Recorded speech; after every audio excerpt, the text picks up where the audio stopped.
Dale Robertson appeared in 60 films and more than 430 television episodes, but he always called Oklahoma home. Acting was just a job, like working in a factory. With these words, 89-year-old Dale Robertson finally shattered the Hollywood myth he'd lived behind for half a century. The man who charmed millions in westerns had been hiding something. He never wanted to be a star. From turning down awards to avoiding the spotlight, this is the story of how one of TV's biggest cowboys fooled everyone. Dale Robertson was born on July 14, 1923, in a small town called Harrah, Oklahoma. His full name was Dale Lemoyne Robertson. At the time, Oklahoma was still growing and changing. It had only been a state for about 16 years. Dale's family had deep roots in the area. His grandparents were part of the Oklahoma Land Run in 1889, where people raced to claim land. Growing up, Dale heard stories about those tough times, which made him proud of where he came from.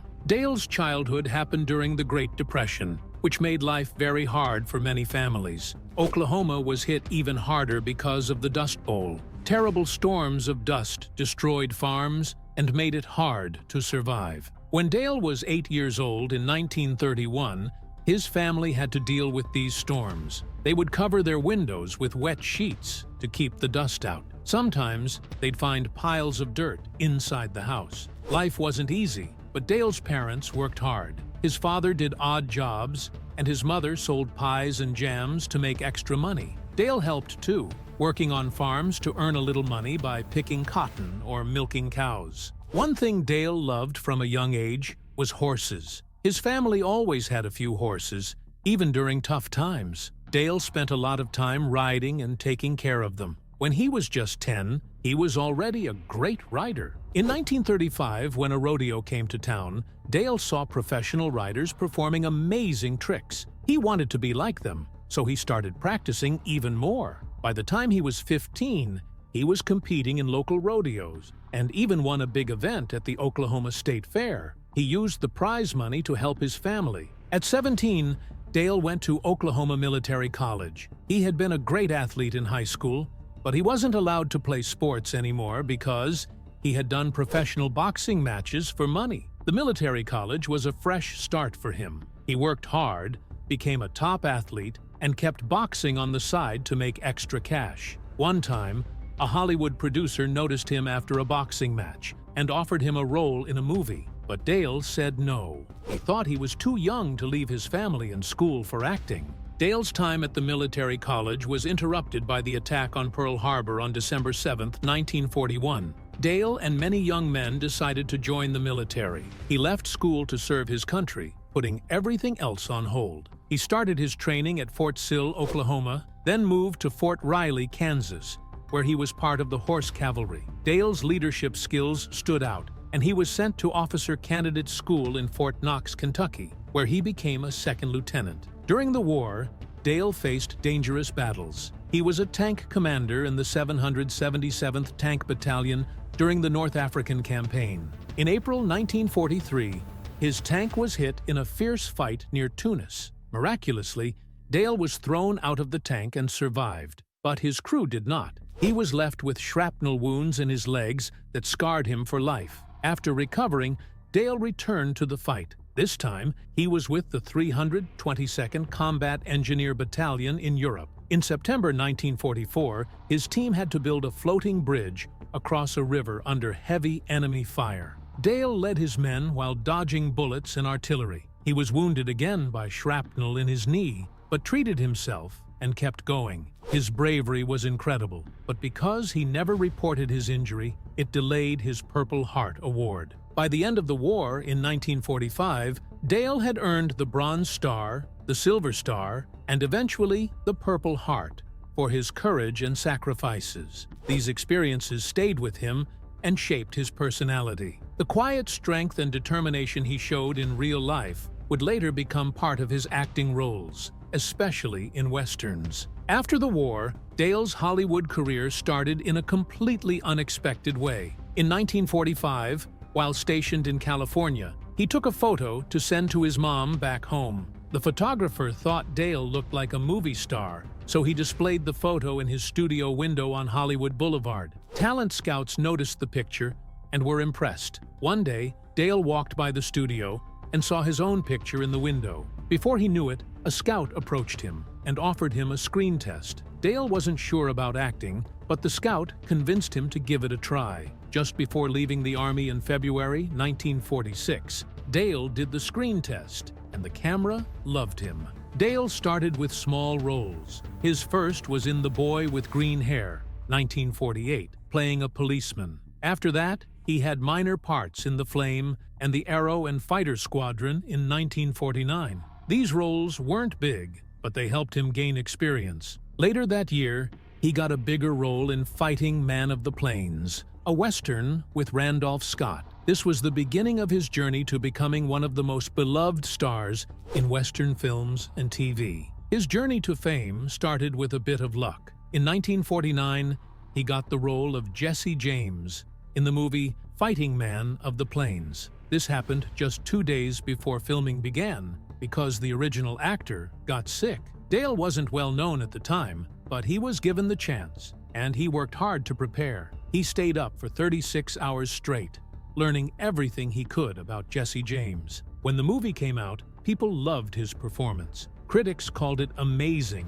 and said he made Jesse James feel real. The film was a big success, earning $3.2 million, which was a lot of money back then. This role made Dale a star, and soon after, he signed a big contract with 20th Century Fox. After this, Dale became one of Hollywood's favorite actors for Western movies. Between 1950 and 1956, he starred in 14 Westerns, taking on lead roles and proving he could carry a movie. One of his biggest early successes was Return of the Texan in 1952. The movie made $4.1 million, and Dale's performance showed he was perfect for cowboy roles. During this time, he worked almost non-stop. In 1954, he appeared in 4 Westerns and barely had time to rest. In an interview, he said he slept in his own bed only 37 nights that year because of his filming schedule. Dale also worked hard to make his roles feel real. For Sitting Bull, 1954, he spent weeks living with the Sioux tribe, learning their language and culture. This earned him respect from Native American actors, who even gave him an honorary membership in their community. People often compared Dale to the famous actor Clark Gable because they looked and sounded alike. This similarity helped Dale early in his career. Producers saw him as the next Gable, and this opened many doors for him. For example, he got a lead role in The Farmer Takes a Wife in 1952, a role originally planned for Gable. But being compared to Gable wasn't always easy for Dale. He felt like people saw him as a copy instead of recognizing him for who he was. To stand out, Dale started choosing roles that were more complex and tough, especially in Westerns. This strategy worked. In 1957, he starred in Tales of Wells Fargo, a TV show that became very popular. It finally made people see Dale as his own person, not just a Gable look-alike. Dale's love for Westerns shaped his entire career. About 70% of the movies he made were Westerns. Between 1948 and 1970, he acted in 63 films, and 44 of them were in this genre. He wasn't just typecast. Dale loved Westerns. He once said that Westerns spoke to the American spirit, and he wanted to be part of that story. He always worked hard to make his roles feel authentic. Before filming Dakota Incident in 1956, he spent months learning horseback riding techniques from the Lakota people. His dedication made him stand out and earned him a lot of respect. Dale cared deeply about preserving the history of the West. In 1962, he started the Dale Robertson Western Heritage Foundation. He used his own money to support projects that protected and celebrated the culture of the American West. Over the years, his foundation gave millions to these causes. Dale didn't just act in Westerns.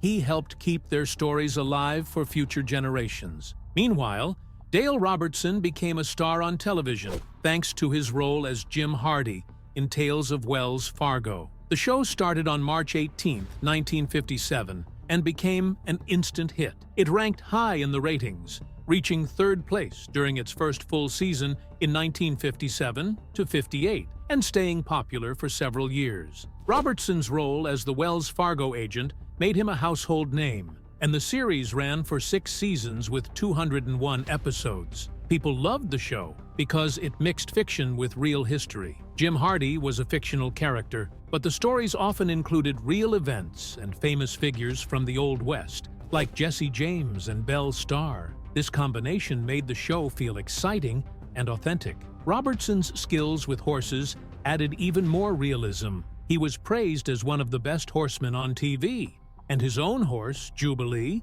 became a fan favorite. One of the things that made Jim Hardy unique was that he was a left-handed gunslinger. This earned him the nickname the Left-Handed Gun and made him stand out. Robertson was left-handed in real life, so this choice made his performance feel natural. As the series went on, viewers learned more about Hardy's backstory, like how he was a drifter from Louisiana, who almost became an outlaw before joining Wells Fargo. This gave the character depth and made him more relatable. The show's creators, including James Brooks and Frank Gruber, worked hard to make Hardy a complex character. He wasn't just a tough lawman, he was also a clever detective who solved problems with his brain as much as with his gun. This made him different from other Western heroes and helped the show stay fresh and interesting. After Tales of Wells Fargo ended, Robertson starred in another series called Iron Horse. It premiered on September 12, 1966, and showed a different side of his acting.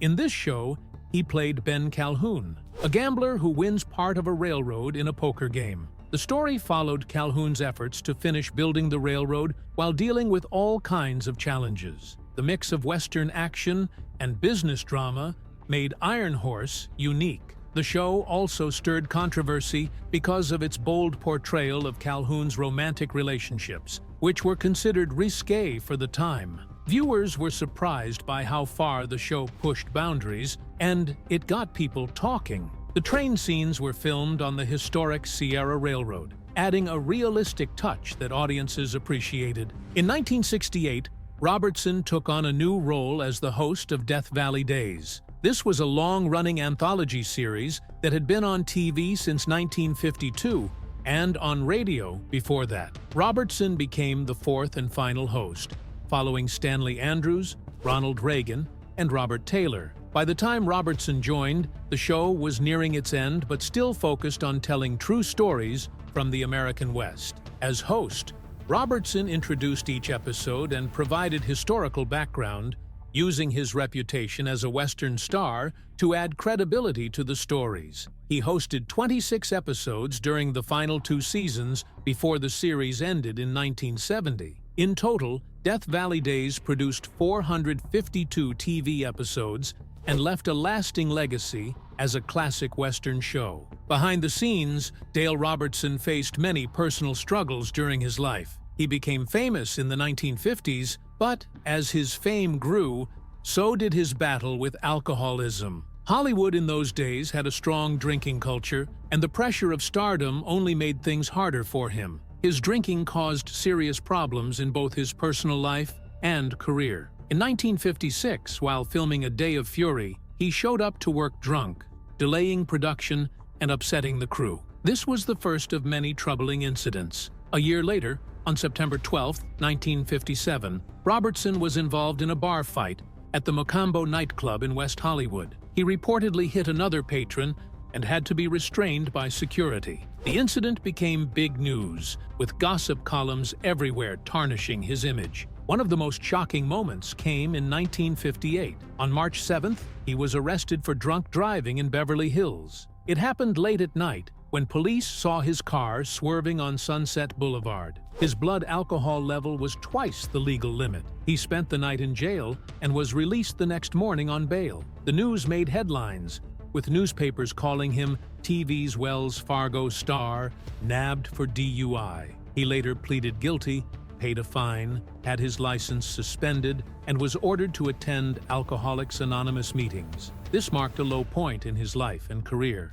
It took years for Robertson to overcome his addiction. By the late 1970s, he had finally achieved lasting sobriety. He credited his Christian faith for helping him turn his life around. In December 1978, he attended a revival meeting led by evangelist Billy Graham in Los Angeles. He described it as a moment that completely changed his life. After that, he became deeply involved in his faith, joining the First Baptist Church of Beverly Hills and attending Bible study groups. In a 1982 interview, he said, "My faith in Jesus Christ saved me from the bottle and gave me a new purpose in life. It was like being born again." As he gained stability in his own life, Robertson wanted to help others who were struggling. In 1985, he started the Dale Robertson Foundation for Recovery, a nonprofit organization that provided financial support to people seeking treatment for addiction. He often spoke at rehabilitation centers,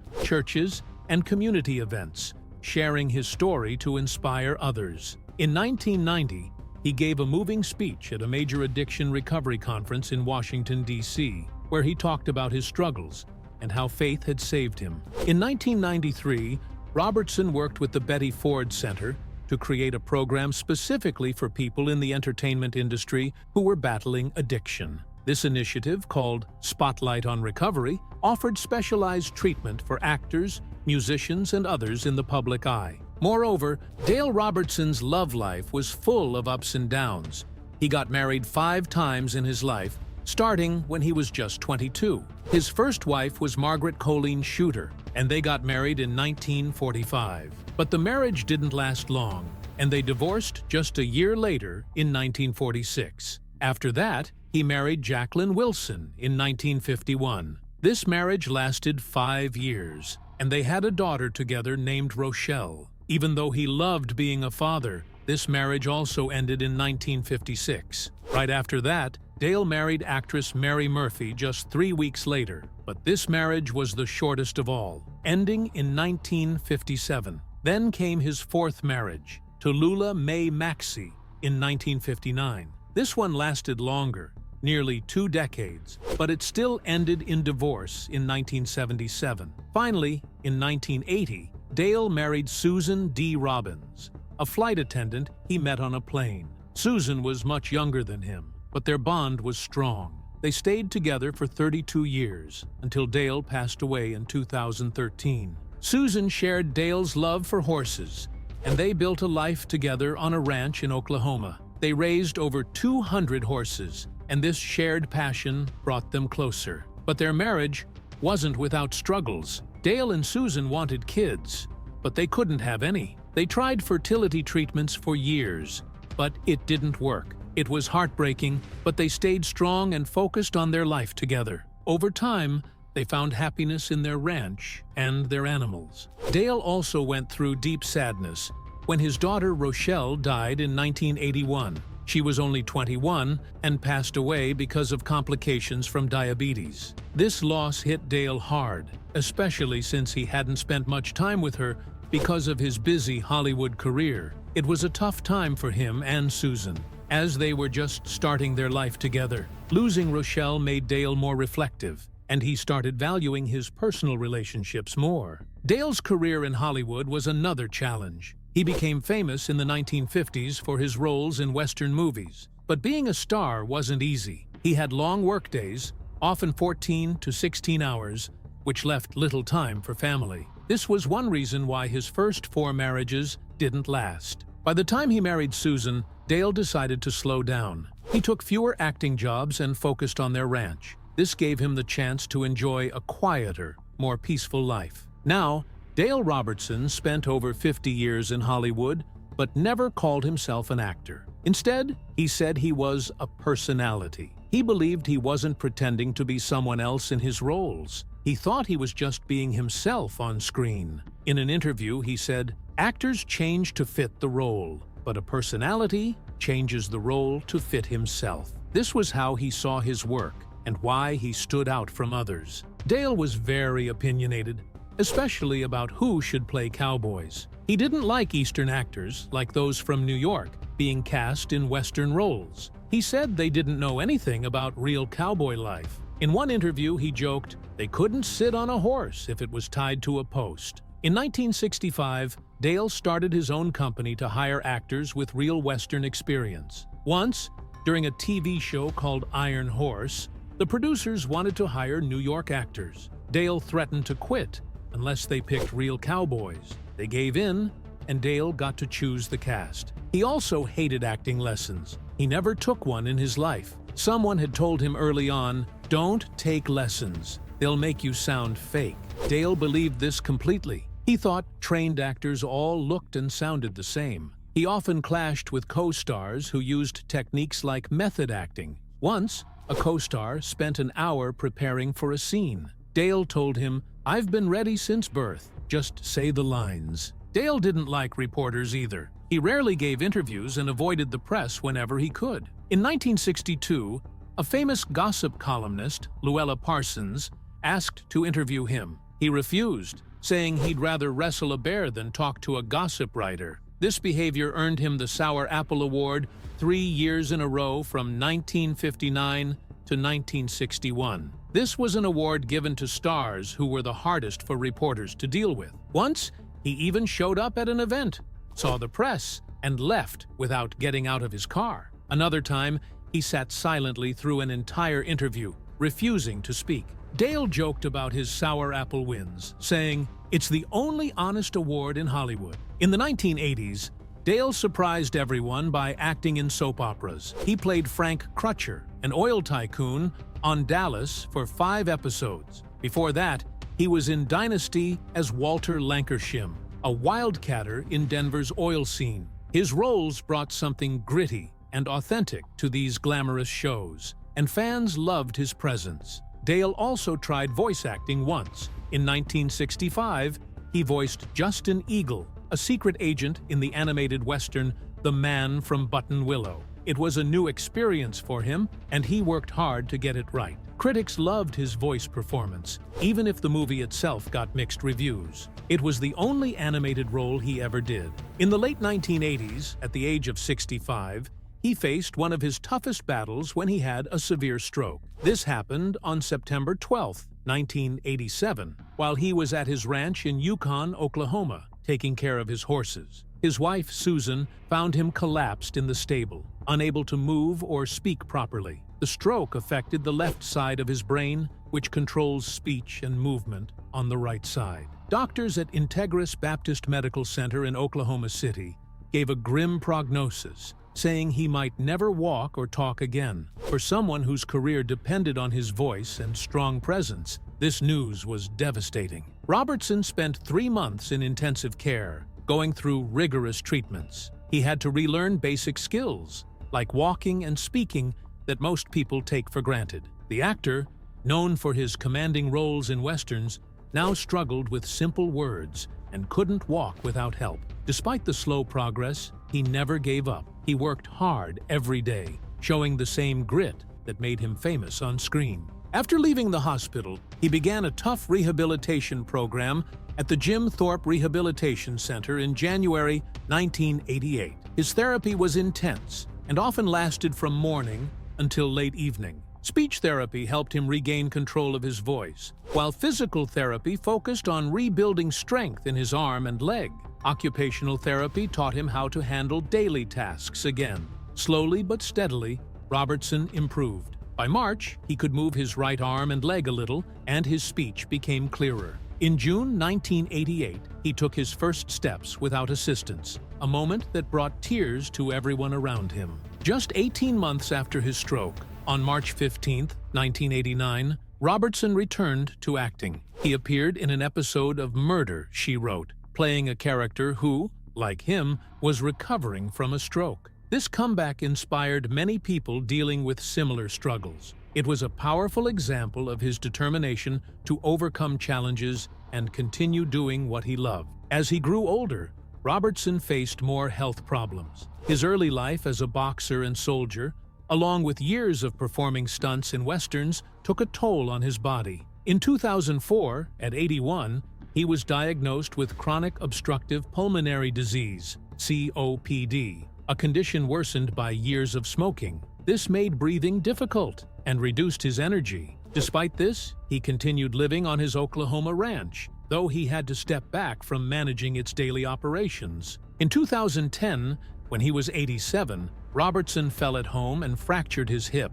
Surgery and a long recovery further weakened him, and he could no longer live independently at his ranch. Even with these setbacks, he stayed resilient. In 2012, at 89, he made his final public appearance at the Memphis Film Festival, where he was honored for his contributions to Western films and TV. He often credited his Christian faith and his wife, Susan, for helping him stay strong during difficult times. In early 2013, while being treated for pneumonia, Robertson was diagnosed with stage 4 lung cancer. Despite the diagnosis, he remained calm and spent his final days surrounded by loved ones. On February 27, 2013, Dale Robertson passed away at the age of 89.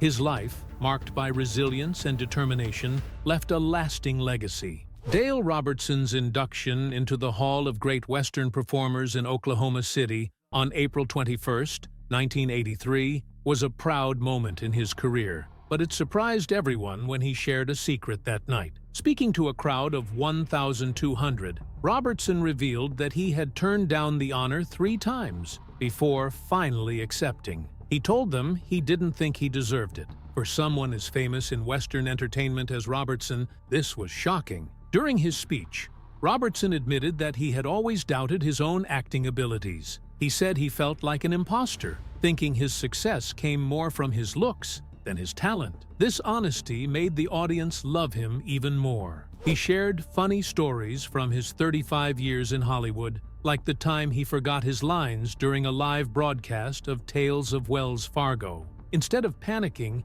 he made up a scene by describing the contents of his saddlebags in great detail. The audience laughed and applauded, charmed by his humility and humor. Robertson also revealed a lesser-known side of himself that night, his love for horse breeding. He talked about his 235-acre ranch in Yukon, Oklahoma, where he raised quarter horses. Most of his acting money, he explained, went into funding his breeding program. This passion for horses, more than acting, was what kept him working in Hollywood long after he had lost interest in being on screen. Later in life, Robertson became even more open about his feelings toward his acting career. In 2011, just 2 years before he passed away, he gave an interview that shocked many of his fans. He admitted, "I never wanted to be an actor. I did it for the money, plain and simple." This was unexpected, considering his decades of success in Hollywood. Robertson explained that acting was just a job to him, like working in a factory or on a farm. It paid well, but his real passion was his ranch and horses. He talked about how every paycheck he earned in Hollywood was used to support his ranch. Acting, he said, was only a means to an end. Every time I stepped in front of a camera, I was thinking about how that paycheck would help my breeding program, he shared. He even admitted that fame and the Hollywood lifestyle made him uncomfortable. He avoided interviews, skipped parties, and preferred spending time on his ranch in Oklahoma over mingling with other celebrities. What surprised people the most was when Robertson confessed he hadn't even watched many of his own performances. Once filming was over and he got his paycheck, he was done. Reviews or ratings didn't matter to him. All he cared about was getting back to Oklahoma and his horses.